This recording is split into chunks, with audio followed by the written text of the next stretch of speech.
নমস্কার প্রিয় দর্শক বন্ধুরা, প্রত্যেককে স্বাগত জানাই শুভকথা ইউটিউব চ্যানেলের বিশেষ পর্বটিতে।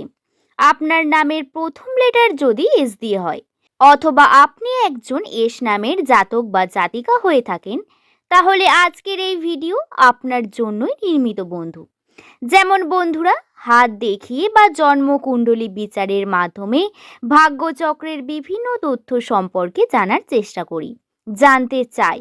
আমাদের প্রত্যেকের মধ্যেই কৌতূহল থেকেই থাকে, আমাদের ভাগ্যে কি রয়েছে সেই সম্পর্কে জানার জন্য। কিন্তু সেই জিনিসগুলো হয়ে যায় একটু বেশি এফেক্টিভ বা এক্সপেন্সিভ, যার কারণে হয়তো সবার সেটি সম্ভব হয় না। তাই নিউমেরোলজি একটি বিষয়কে অনেক সহজে সিম্পলিফাই করে মানুষের কাছে তুলে ধরেছে। নিউমেরোলজি অনুসারে নামের প্রথম লেটার যাদের এস দিয়ে শুরু, তাদের ভাগ্যচক্রে ঠিক কোন বিষয়গুলি অবস্থান করছে, তারা কত বছর বয়সে তাদের ঠিকঠাক টাকা ইনকামের পথকে তারা খুঁজে পায় বা আর্থিক উন্নতি করতে পারে, আজকের এই ভিডিওতে সেই সম্পর্কে জানাবো। নামের প্রথম লেটার যদি এস দিয়ে হয়, তাহলে ভিডিওটি অবশ্যই সম্পূর্ণ দেখুন। এই ভিডিও থেকে আপনারা জানতে পারবেন নামের প্রথম লেটার যাদের এস দিয়ে শুরু, তারা প্রধানত কত বছর বয়স পর আর্থিক উন্নতি করতে পারে বা টাকা পয়সার দিক থেকে তাদের ভাগ্য চক্র খুলে যায়, টাকা পয়সার ইনকামের পথ প্রশস্ত হয়। সব কিছুরই একটা সঠিক সময় বর্তমান। আপনাকে জানাই, যদি আপনার নামের প্রথম লেটারে এস থাকে, তাহলে আপনি হলেন এমন একজন জাতক বা জাতিকা যাকে প্রচুর পরিমাণে স্ট্রাগল ফিল করতে হয়। আপনার প্রচুর পরিমাণে পরিশ্রমের পরেও গিয়েও আপনি উন্নতি দেখতে পাবেন। তার আগে আপনার উন্নতির দিকে যায় ইম্পসিবল একটা ব্যাপার। আপনি দেখবেন আপনার চারিপাশে যে মানুষ রয়েছে তার থেকে আপনি যে জীবনচক্র, তা অনেক বেশি স্ট্রাগলিং, ওঠানামায় ভর্তি। এমনকি এস নামের মানুষের জীবনেও শত্রু সংখ্যা কোনো অংশেই কম নয়। এদের আপনজনেরাই এদের সব থেকে বড় শত্রু, যার কারণে এগিয়ে যেতে গিয়েও বারংবার পিছন ফিরে আসতে হয় এই এস নামের মানুষদেরকে। তবে একটা বয়স পর গিয়ে আপনারা এমন জায়গায় পৌঁছে যান যেখান থেকে আর পিছন ফিরে তাকাতে হয় না কোনোভাবেই। সেই বয়সটার কথাই তো আজকে জানাবো। এস দিয়ে নামের জাতক বা জাতিকা তারা প্রধানত 20s-এ থাকেন। তার আগে তো স্কুল লাইফ বা কলেজ লাইফ চলে, বিভিন্ন রকম স্ট্রাগলিং আনন্দ চলতেই থাকে।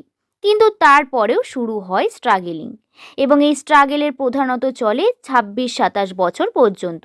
সেই সময়টা এতটাই জটিল এবং এতটাই কষ্টদায়ক, কখনো কখনো ডিপ্রেসড হয়ে পড়েন, আবার কখনো মানসিক অশান্তি, সম্পর্ককে নিয়ে টানাপোড়েন, পরিবারকে নিয়ে টানাপোড়েন সৃষ্টি। এই সময় আর্থিক উন্নতি করতে গিয়েও সঠিক ফলাফল না পাওয়া, কর্ম করে যাচ্ছেন, কর্মের সঠিক ফল পাচ্ছেন না। এই দিকগুলি এগুলি খুব বেশি লক্ষ্য করা যায়। আর্থিক উন্নতির ক্ষেত্রে বাধা হয়ে দাঁড়ায় আপনার ভাগ্য নিজেই, যার কারণে আপনি হয়তো সঠিকভাবেই নিজের কর্মকে সম্পন্ন করে উঠতে পারেন না। দর্শক বন্ধু, কিন্তু তারপরও পরিবর্তন শুরু হয়। এই যে স্ট্রাগলিং ওঠানামা থাকে, এরপর গিয়ে এস নামের মানুষেরা তাদের জীবনে পজিটিভিটি খুঁজে পান। এই এস নামের মানুষদের চারিত্রিক বৈশিষ্ট্য অত্যন্ত অ্যাট্রাকটিভ। এরা কিন্তু কথাবার্তা এবং মানুষের সঙ্গে ব্যবহারের মাধ্যমে মানুষের মনে খুব সহজেই জায়গা করে নেন মানুষের মধ্যে। এবং এদের মধ্যে যে বিহেভিয়ার, তা সাধারণত এদের ব্যবসার দিকে ইঙ্গিত করে। এরা যদি ব্যবসা করে তাতে সফলতা সব থেকে বেশি। আপনাদের বলে রাখি, যদি নামের প্রথম লেটার এস দিয়ে হয়, তাহলে প্রধানত জামা কাপড়ের ব্যবসা বা গার্মেন্ট বিজনেস, বা গাড়ি নিয়ে, লোহা নিয়ে বিজনেস, যে কোনো মেকানিক্যাল এই ধরনের বিজনেস, অথবা আপনি যদি অনলাইন মার্কেটিং বা আরও বিভিন্ন ধরনের শেয়ার মার্কেট, এই ধরনের বিভিন্ন জিনিসের সঙ্গে যুক্ত থাকে, এতে লাভবান হওয়ার একটি পজিটিভিটি থাকে। তবে হ্যাঁ, সব কিছু আপনাকে অত্যন্ত বুঝে শুনে করতে হবে।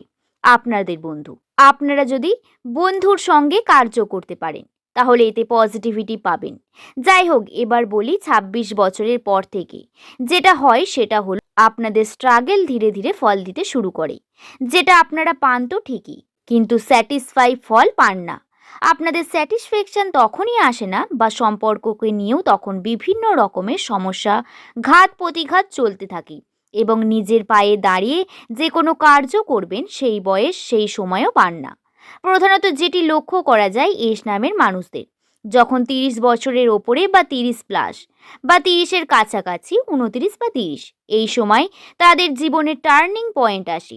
মেনলি আপনারা পুরুষ হন বা মহিলা, আপনাদের জীবনের টার্নিং পয়েন্ট এটি, এবং এই সময় আপনি যে কোনো কাজে হাত দেবেন সেটাই পজিটিভিটি পাবেন। আপনাকে অবশ্যই একটু ভেবেচিন্তে কার্য করতে হবে। যদি আপনি আপনার ভাগ্যচক্রে যে কার্যগুলি রয়েছে পজিটিভিটি সব থেকে বেশি, সেই কার্যগুলি দেখে কার্যের মধ্যে যেতে পারেন, তাহলে উন্নতি তো অবধারিত। টাকা পয়সা হাতে আসার সম্ভাবনা বৃদ্ধি পায়, উন্নতি দেখতে পান। সম্পত্তি বৃদ্ধির ক্ষেত্রে উন্নতির বিভিন্ন সম্ভাবনার দিকগুলি ফুটে ওঠে। সম্পর্কের দিকেও সবকিছু ধীরে ধীরে ঠিক হতে শুরু হয়। এই সময়ে ম্যাচিউরিটি তো আসবেই, কারণ বয়সটা একটু হয়ে যায়। এই সময় ম্যাচিউরিটি এটা আপনাকে শেখায় আপনাদের পরিবেশ সম্বন্ধে। তখন আর আপনার চারিপাশের মানুষদের কথা থেকে এফেক্ট হয়ে কর্মক্ষেত্রে বাধা সৃষ্টি হওয়ার যে প্রবণতা, সেটা প্রায় 50% কমে যায়। এই জন্যই ম্যাচুরিটি হওয়া এবং নিজের ওপর ফোকাস করার জন্য এটা অত্যন্ত গুরুত্বপূর্ণ। এবং আপনাদের বলে রাখি, 30 বছরের গায়ে গায়ে এই সময়টা আপনাদের জন্য সব থেকে সুবর্ণ সময়, এবং এই টার্নিং পয়েন্টের জন্য আপনি যে পরিমাণ পরিশ্রম করছেন তার ফলাফল পাবেন। কিন্তু যদি চাকরির কথা বলেন, তাহলে বলতে পারি এই চাকরির জন্য আপনি আগে থেকেই কিছু সম্ভাবনা পাবেন। 30 বছরের আগে থেকে কিছু সম্ভাবনা পাবেন আপনারা। কিন্তু উন্নতির যে দিক সেটা প্রধানত 30 বছরের পরেই হয়। আশা করছি বিষয়টি সম্পর্কে আপনাদের বোঝাতে পারলাম বন্ধু। এস নামের মানুষদের জন্য প্রধানত ছিল আজকের এই ভিডিওটি যদি ভালো লেগে থাকে তাহলে একটি লাইক করে চ্যানেলটিকে সাবস্ক্রাইব করে নিতে ভুলবেন না। চ্যানেলটি প্রধানত এস নামের মানুষদের ভাগ্যচক্রের বিভিন্ন তথ্য প্রতিনিয়ত আপলোড করে থাকি। ভিডিও দেখে যদি আপনাদের মনে কোনো প্রশ্ন থাকে নিচের কমেন্ট সেকশনে জানাতে ভুলবেন না। ভিডিওটি এই পর্যন্তই। সকলে ভালো থাকবেন, সুস্থ থাকবেন, সাবধানে থাকবেন। সকলকে ধন্যবাদ।